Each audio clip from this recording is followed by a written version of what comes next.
I'm finally opening up my YouTube account. Seryoso na to, hindi lang abot sa Shopee. Ang totoo kasi talaga, nag-program talaga ako for Shopee since gigil na gigil ako. Pero today, itutuloy ko na siya kasi may isip ako na isang content which is saan na abot ang 200 mo. Actually, hindi 200 kasi naka 230 pa. Diba? So, ngayon nga, ituturo ko paano kayo makakatipid na mayroon kayong marami nabili. Which is, ang sagot ay, okay. So, ito na nga. Papakita ko sa inyo kung ano yung mga nabili ko gamit ang 230 pesos. Pero dapat talaga, hindi talaga ako mag-ukay-ukay.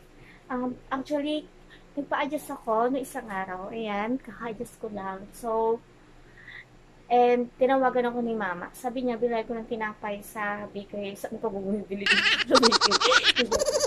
Ayun nga. So, yung bakery kasi nasa palengke. E di nung nagpunta ako ng palengke, nadaan ako ng ukay-ukay shop. So, iniwasan ko na talaga siya, uwi na talaga ako. Ang kaso nakita ko kasi mga jumper nila, ang gaganda, tapos ang mura. So, yun, no choice. Kaya, napahinto ako. So, ayun, napapasok nila ako, tapos, ayun, naghalukay-hukay na ako. Halukay-halukay. And, kaya, napabilay ko ng di oras. So, eto na. Ipapakita ko sa inyo kung ano mga nabili ko. So, eto. Ipapakita ko sa inyo. Etong skirt na to is for 30 pesos lang siya. Actually, yung original price niya is 35. And, dahil barat tayo, tinawaran ko siya ng tinawaran kay mama. Ayaw niya talaga ibigay sa akin to ng 30 kasi mura na nga daw yung 35, which is totoo naman. Kaso, dakilang barat tayo. Kapag talaga nasa palengke or okay ka, matututo ka mambarat.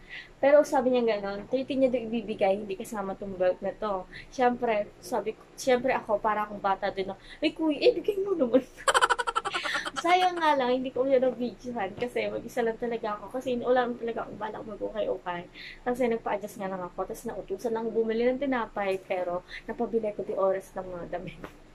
So, ayun. Eto, 30 pesos. And, eto yung mga pinakamura. Kaso, patyagaan siya sa paghalukay. Etong isa na to is 10 pesos siya. Pang nanay talaga siya. Kasi, hindi naman ako nagsasabi. Tsaka malaki sa akin.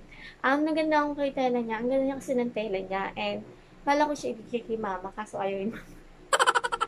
Ayun, hindi kasi 10 piso lang siya. So, kahit sino, pag nagandaan, kukunin agad. Then, ito pa.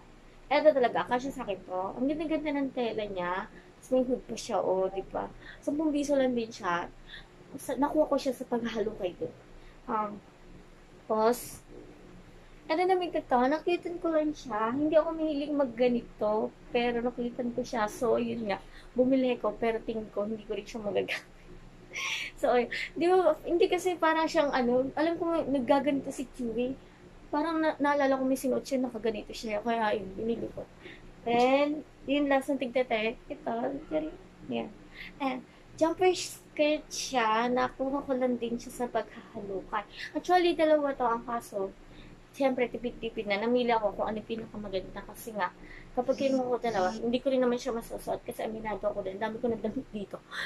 Na tambak lang. Hindi ko siya nasusuot. Kasi nga, bili ko ng bili, hindi rin siya nasusuot. Kasi nakakailang dito ng suot ng OOTD. Alam niyo na, basta nakakailang. Tapos ito yung last, yung dalawa. Jumper. Ito isa na to, which is reminded me of mama. Kasi alam ko, nagsuot siya ng ganito ni jumper dito sa isa niya performance or dance practice. So, yun, binili ko siya, pati ito isa. Ito para siyang bago din. Ang mura niya, promise, kasi 85 talaga isa niya, pero since barat tayo, ayun, barat tayo, nakuha ko siya as 150 dalawa. So, ayun, sana nagustuhan niyo itong kalokohan ko, which is wala naman yata talagang kwenta.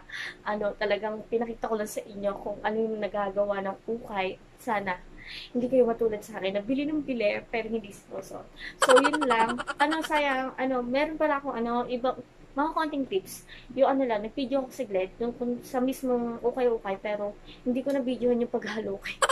Mukha ako naghahalukay na po, tapos mag-isa lang. Nakakaya kasi mag-video ko. So, yun.